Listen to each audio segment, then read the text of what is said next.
So look, if you want to grow your wealth, your income, and increase the amount of time off, then these are the shortcuts that can help. Welcome to the Wealth Creation Podcast.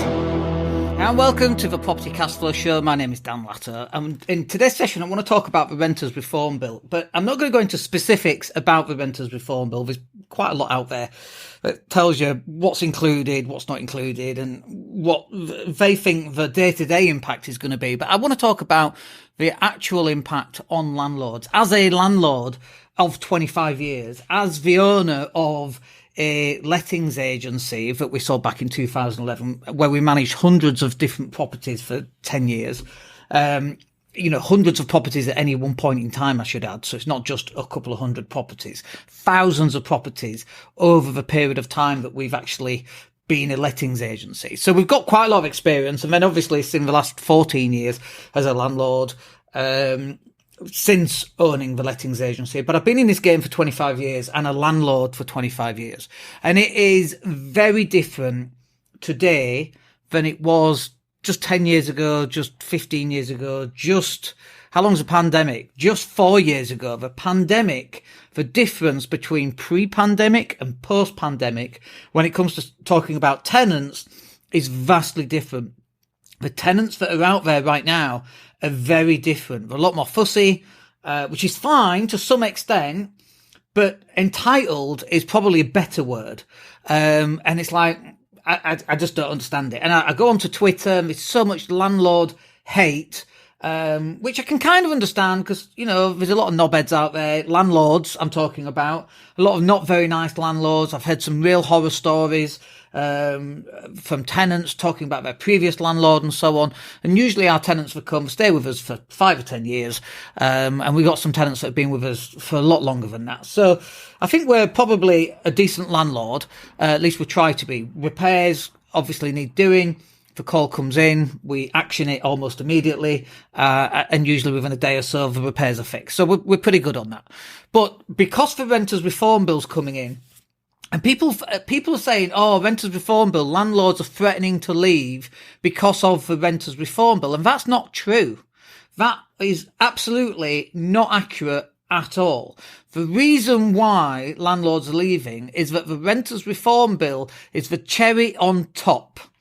It is annually, for the last 5 to 10 years, there's been something else and then something else and then something else that is coming to attack landlords. You've got Shelter, for example, absolute bastards.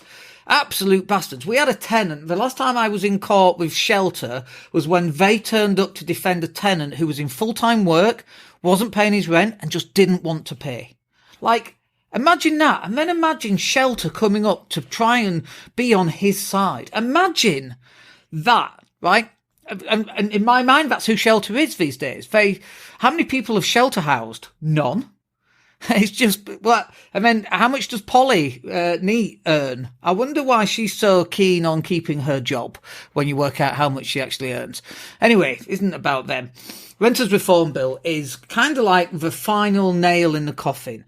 It certainly is for me, although I've made my decision last year anyway, actually over the pandemic, over the last 3 or 4 years. But actually, do you know what? I'm so done with being a landlord. I'm so done. We had a message last week about the light bulb needed changing. Like, come on, guys. Like, change your own freaking light bulbs. It's not rocket science. Did the light bulb work when you moved in? Yes. It's just popped. It's what happens. Change it yourself.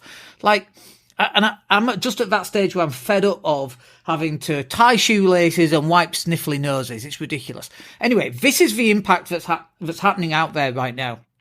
And I know that a lot of tenants are in a very challenging situation because rents have gone up. And I understand that 100%. But you have to look at why are rents increasing? Why have they gone up so much? Obviously, we've got like mortgage interest rates. That's had a massive impact on landlords going, do you know what? I can't do this anymore. I need to sell up. And actually, the number of repossessions on landlords' properties are, I think it's at an all-time high. Like, probably not since 2007, 2008, but since 2007, 2008, it's at an all-time high. Repossessions on landlord properties are through the roof. And it's because landlords, the rents have only gone up so much, and then they've got mortgages, which is more than the rent, But then on top of that, you've got Section 24. So if you're getting £1,000 a month rent and your mortgage used to be £400 and now your mortgage is £800, okay, brilliant, £200 profit. No, 40% tax on that £1,000, more or less. Now your costs are £1,200. Now you've got a service charge on top and the boiler stopped working and now you've got to fix that, so there's £1,000. Like, there's no money in it. And people go, oh, well, it should be illegal for landlords to make money off tenants. That's why landlords go into the business. It should be illegal for Tesco to make money off food then. It should be illegal for a doctor to make money off cancer patients. But no, that's what they do. So it's all equal. I don't understand why there's such a big difference. But the continued attack on the landlord sector is forcing landlords to move out. Now, it doesn't matter whether you agree with the attacks or not on the landlord sector. I'm not here to discuss what those are. I'm telling you that landlords are leaving because of it. And so you can't then go, oh, greedy landlords, or putting rents up because of greed. No. They're actually losing money on the properties that they're renting out right now. And this is a bit that people don't seem to understand. So 45% of people, tenants, in support of homelessness prevention, said the reason that they are in that situation is because their landlord is selling up. So that's a person who, my landlord's selling up, being given a Section 21, now they have to move out, and the reason that they're being given is that the landlord is selling up.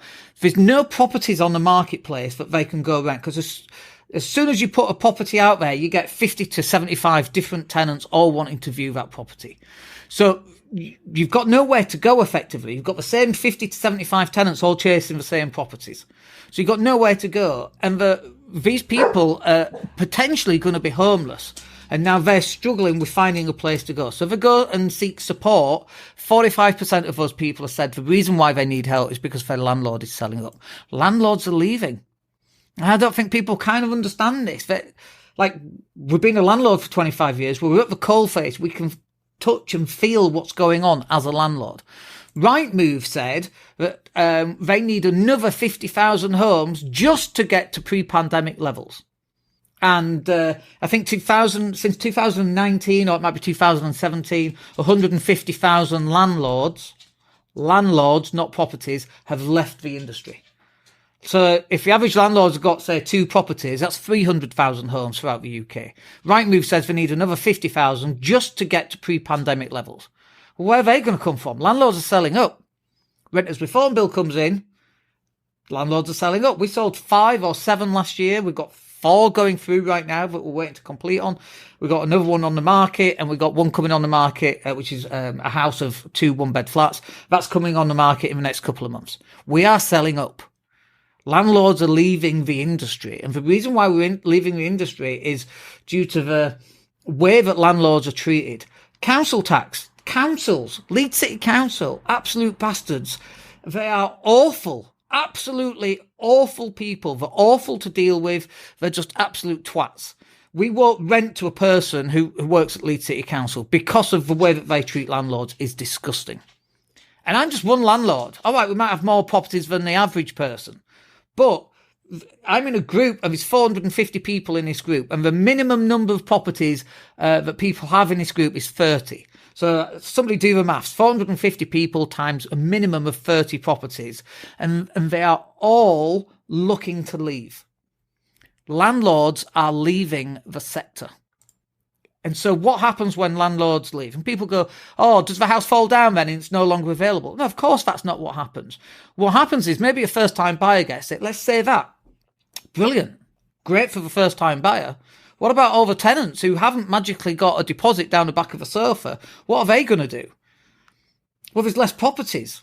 They're going to go to the 45% in support of homelessness prevention support group because there's no homes available. Where are they going to leave? Tenants... Obviously, it's always the poor that get it in the end, isn't it? And it's for the people who have little opportunities and little choices, and tenants are right at the start of that. And, you have people saying that, well, landlords should be taxed heavier. Well, that's what you've already done, and you've pushed landlords out the door. Now your rents have either gone up or you can't find a place to rent. So what do you want exactly? You can't have it both ways. Buy-to-let should be banned. Brilliant. Let's ban buy-to-let. Let's do that. Let's ban it tomorrow. All those tenants, just made them homeless. Where are you going to put them? I don't know. I mean, from my point of view, I've gone through this for the last 25 years, and I used to enjoy being a landlord. I hate it now. Hate being a landlord. It's a horrid occupation. People go, well, you should just sell then. Well, we are. That doesn't solve your problem as tenants, though, does it? It doesn't solve the problem of where the hell you're going to live. And because your rents have gone up, 7.9% is bullshit. I think it was the ONS, the Office of National Statistics, said rents have gone up 7.9%. I don't know where you're getting that figure from. The year before, it was like 3%. We put rents up 20% in 1 year on some of those properties. A minimum of 10% have gone up. The only thing that hasn't really gone up is HMO rooms up in Hyde Park in Leeds, because there's always such a glut of lots of property. But that's going to happen. They'll go up fairly soon, and they go up a little bit, then they shoot up, and then they go a little bit more, and then they shoot up. Like, landlords are leaving. And, from my point of view, I'm selling up. I'm getting out. I think that I love property, by the way, just so that I can explain this properly. I love property. I used to love being a landlord, and I hate being a landlord, but I still love property. So we're changing what we're doing. We're on a title splitting training course this weekend. And we've already got 2 1-bed flats that we're going to, we're already technically title split and 2 separate properties, but the utilities haven't been split. And we're going to go in and redo the utilities, refurb the properties and sell them individually. And I think that's what we're going to do. No more customers, no more tenants, no more council tax, no more insurance, none of it. It's all going. Because for me, and I'm in this group with 450 other landlords with 30 properties plus who are all on about selling. Is that 12,000 properties minimum? I can't do the maths. It's not 1,200, is it? It's 12,000. Shall we just do the maths? 450 times 30. It's 13,500. Completely way off. And that's a minimum of 30 properties in that group. Some have got 60. Some have 100. Some have 150. I was having a conversation with somebody just yesterday, and I think he's just sold 5 or 6, I can't remember. We're selling up. And so this is the problem. Now, it's irrelevant whether we're selling up or not. And it's irrelevant whether you think that's good or bad. Let's just assume, for example, that it just is a thing. Less rental properties in the rental market. What's going to happen? There's only 2 things that are going to happen. 1, rents are going to go up. 2, homelessness is going to increase. That's it. It doesn't matter, if you're right thinking, left thinking, if you're more Tory or more Labour or straight down the middle. It's irrelevant where you are on that scale. That is the reality of what's coming, and it has been the reality for the last 3 to 4 years since George Osborne introduced Section 24, which is tax. Let me just finish up on Section 21's, really because of the Renters Reform Bill. And, people go, Section 21's they're really bad. Oh, they're really bad. These no-fault evictions, landlords can just evict you for no reason. I don't know a single landlord who evicts a tenant for no reason. Our job as landlords is to put tenants into our properties so that they can pay the rent. That is our job. We don't go around leaving properties empty on purpose. That is not what we're here for. There is no such thing as a no-fault eviction. It's because the tenant is a dickhead. There's no nicer way of saying it. Because the tenant has antisocial behaviour. Because the tenant is constantly late in paying their rent. Or the tenant just has attitude with us every single month. We get them, by the way. Part of our qualification process when we're out interviewing tenants to see if they're suitable is to try and wind them up a little bit to see if they have a short fuse and see if they're going to attack us in some way verbally. Because that's a good way of qualifying tenants out. We have to do that these days. Because getting a tenant who's non-paying or is a pain in the ass out of a property takes 8 to 9 months. We've just had a couple. Non-paying tenant refuses to leave 8 or 9 months. Can't get rid of them. So, just going back to Section 21, there's no such thing as a no-fault eviction. The landlord's either selling up because of Section 24 and tax and renters reform bill and all this stuff that's coming through, or the tenant is misbehaving in some way. Our job is to put tenants into homes that are going to pay the rent. We don't want empty properties. We want tenants in our houses, but we want nice tenants in our houses. We want an easy life, just like tenants want an easy life. You don't want a landlord who's not very nice. You want a nice landlord. One of the good things about the Renters Reform Bill is that there'll be a central database so that you can, as a tenant, you can see, has it got all the paperwork that's due and so on, which I think is a really good idea. I also think that we should have a central database of tenants, however, so that we can see, tenant was constantly late in paying. I mean, we've put tenants into properties, right, that we've owned for 25 years. Magically, a month after they move in, it's got damp and it's got mould. Really? It's never had damp or mould in the last 25 years, but now you've been in there for a month, it's got damp and mould. Like, that's a bit of a coincidence. Something's going on there. We had one tenant, every other month, there's a problem with the radiator. Dude, the radiators have been in there for 15 years. Not the boiler, the radiator, because it's fiddling with stuff.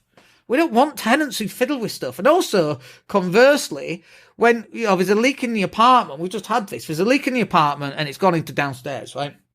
And I'm like, you have a responsibility to tell us. Oh, I didn't want to bother you. So basically, you caused thousands of pounds worth of damage to the flat down below because you didn't want to bother us. That's a dreadful tenant. That is not what we want as a tenant. You have a responsibility to inform us of repairs. I understand to some extent from previous experiences when tenants have given repairs, they've then been evicted. I understand that. But you're still liable for the damage to the flat down below because you refused to tell the landlord about the leak. What did you think was going to happen? You have a responsibility as a tenant. And as a tenant, you have a responsibility to be a nice tenant. You have a responsibility because you are responsible for the property. You're responsible for not upsetting your neighbours. And if we get phone calls about tenants, which we have had, and we've had council contacting us because our tenant's been an idiot, and I'm like, what do you want us to do? We can't do anything. It takes us 9 months to evict them. Oh, well, if you don't sort this out, we'll be coming down on you. Oh, so it's now my fault, magically. That's where we're at. So there's no such thing as a no-fault eviction. And when they remove Section 21s, they're going to have to increase the capability of landlords removing a non-paying tenant or tenant where they've had social like bad behaviour type circumstances. We need help removing those tenants. 8 or 9 months on a non-paying tenant, and people are wondering why landlords are leaving. It's just not going to happen. All right, that was a very good rant. I feel much better. If you got any comments, stick them down below, and we'll catch up with you on the next one. My name's Dan Latto. Have a wicked day. Take care. Hey, it's Dan here. Thank you for listening. Really appreciate each and every one of you. Please click like or subscribe to the entire podcast.